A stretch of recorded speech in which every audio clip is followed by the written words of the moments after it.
Negocios en Fórmula Noticias, fin de semana. Ya de vuelta a las 9:25. Oigan, antes de ir con mi siempre admirado Mauricio Flores, déjeme le comento que un avión aterrizó de emergencia en Alemania, perdió la presión, hay 33 heridos. Vamos a hacer, más adelante vamos a entrar en detalles de este avión de Ryanair que llevaba 189 pasajeros a bordo cuando sufrió una repentina descompresión y caída de presión en la cabina que forzó a maniobrar y aterrizar a los pasajeros. Se quejaron de dolores de cabeza y oídos que te revientan en ocasiones, te dan náuseas. No, bueno, qué manera de comenzar el fin de semana. Muchas gracias por estar con nosotros. Vamos, ¿cómo te va? Muy buenos días, mi querísimo Jaime. Aquí ¿qué semanas, estamos, no? Vaya, muy intensas. Digamos, de lo que empezó siendo una transición más o menos tersa, pues ahorita ya se le empiezan a ver los chipotes, ¿no? Pues sí, la verdad sí, está complicado porque lo vamos a ver conforme vaya pasando el tiempo. Claro. Y conforme vayamos entendiendo que el presupuesto pues es finito. Es finito. Y que hay formas muy educadas como las que vimos ayer con el señor Mike Pompeo, como del yerno de Big Cheto, ¿cómo se te escucha? El yerno favorito. Kushner. También vimos actitudes muy protocolarias, muy debidas, como por parte del presidente Peña, que no se desdijo ni se dijo de ninguna manera, del mismo equipo de Andrés Manuel López Obrador. Todo by the book, así muy protocolario, muy ordenadito. Pero hay que recordar que siempre pues están los intereses reales, más allá de las formas que pueden ser plausibles, y aunque como decía Ortega y Gasset, fondo es forma, también es cierto que los intereses siguen subyaciendo. Igual y en esta carta que le manda precisamente López Obrador a señor Trump, todavía no sabemos, a Trump, ¿cómo dice Trump?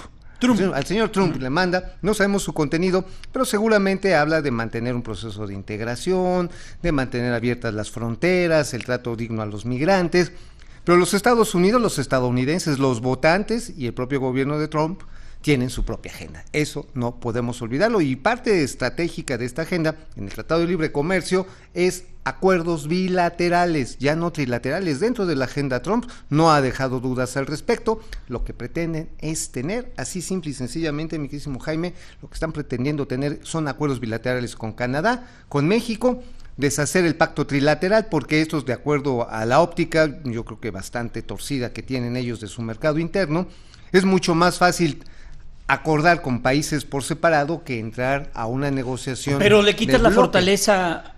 La integración que ya tiene, la integración productiva que hoy tiene, por ejemplo, la industria automotriz, que pueden estarte haciendo el diseño en Detroit. Bueno, eso se oye medio alburero. Sí, oye. No, bueno. Son las 9:28. Sí, no, bueno, lo están haciendo allá por Chicago, ¿no? También se oye todo. Oye, muy bien. Búscate otra ciudad, bueno, hombre. Por Utah.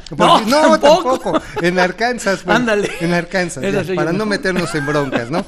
En Arkansas te están haciendo el diseño, en Toronto te están haciendo los trenes de transmisión, en México se ensamblan.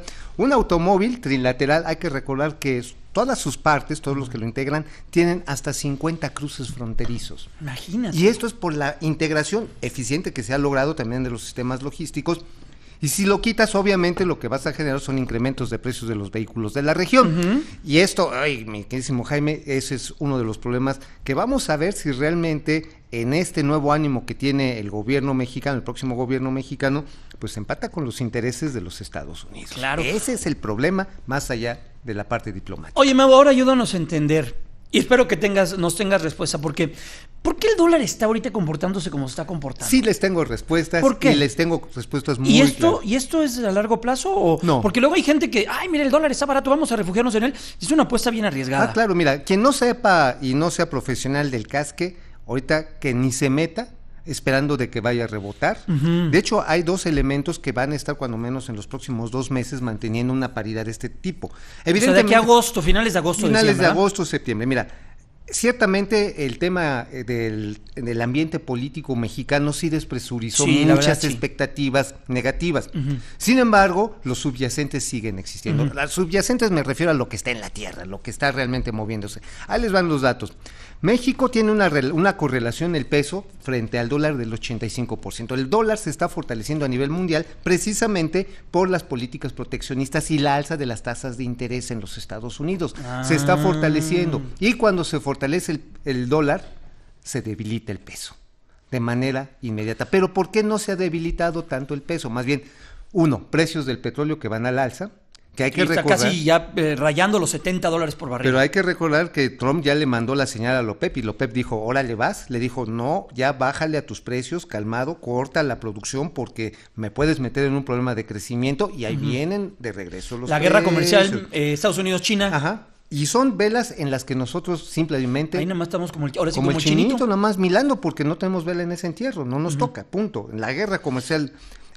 Que el peso, he escuchado que sea de las monedas más comerciadas a nivel internacional. ¿Eso qué significa? Eso significa que, por ejemplo, las operaciones intradía, las nocturnas, tienen o sea, que mucho todo el día hay, todo ¿verdad? el día, sí. Entras a cualquier portal de cotización de divisas y ves minuto a minuto, segundo a segundo, cómo se va moviendo el peso. Y siempre en las noches se va anticipando, por ahí de las 12 de la noche, 2 de la mañana. No, hora nuestra.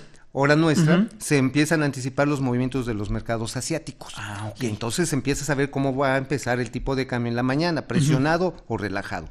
Bueno, la cuestión está, ¿qué otro elemento es importante? La posición de inversionistas extranjeros en lo que le llaman no residentes en México, no ha subido como estaba subiendo. De hecho, solamente en lo que va del año, tal vez 10,000 millones de pesos es lo que se ha abonado. Dice uno, pues es mucha lana. No, el año pasado, al mes de junio, se habían acumulado cerca de 80,000 millones de pesos. Entonces, definitivamente no estamos hablando de que esté entrando a raudales. No se han ido los capitales, eso es cierto, no hay fuga de capitales, cierto. Qué bueno que no los haya, no nos conviene a ninguno. Sin embargo, y este es el dato fundamental, muchos de estos nuevos flujos de inversión extranjera se están yendo a posiciones de corto plazo. ¿A qué me refiero? A CETES a 28 días. ¿Por qué? Porque la tasa del CETE a 28 días es 7.25 y de bonos de largo plazo están a 8.25, o sea, prácticamente no hay curva de vencimientos. Por lo tanto, pues ¿para qué tomas un riesgo a 20 años? Mejor lo tomas a 28 días, pagas 7.75, cobras 7.75 y cuando tengas problemas, pues si quieres te vas, es muy líquido. Esto es lo que está explicando que el tipo de cambio se encuentre bajo. Entonces, algo que también ayuda, y esto hay que reconocérselo, que va a ser de las grandes herencias que le va a dejar la Secretaría de Hacienda de José Antonio González Anaya. Ayer lo dijo, ¿no? Que Carlos deja una economía estable, ¿no? Lo dijo en estos días. Claro, sí, en la reunión que tuvo precisamente con Pompeo, también el secretario Videgaray. Aquí el punto es que el plazo de vencimientos de deuda, el promedio es a 2026, y eso nos ayuda mucho. O sea, le deja al nuevo gobierno, le deja ahora sí que Peña a López Obrador un perfil de deuda que es bastante manejable. Oye, yo lo que no he visto y que me llama mucho la atención, que nadie lo saque y lo ponga dentro de la mesa, lo que va a pasar con las pensiones. Exacto. México está en el 2024, cuando termine el siguiente gobierno, van a empezar las primeras jubilaciones con el sistema de pensiones actuales. Fíjate que lo que sucedió en Chile nos debe de poner en sintonía. ¿Y tú que no quieres alburear? Bueno, lo que sucedió en el Cono Sur nos debe de poner en alerta en Chile, el proyecto o muy similar el sistema de pensiones chileno al que tenemos nosotros, el nuestro al de ellos, porque nosotros lo sacamos de ahí. Se pensionaron con el 30% o 40% de su último salario, y así salió la gente a protestar y a las calles porque ellos no estaban se dicen sorprendidos porque ellos no sabían que se iban a jubilar con eso. En México, con este ritmo, nos vamos a jubilar con el 20 al 25% de nuestro último salario. En el mejor de los casos. Entonces, ese es uno de los problemas que ya apuntó Carlos Ursúa.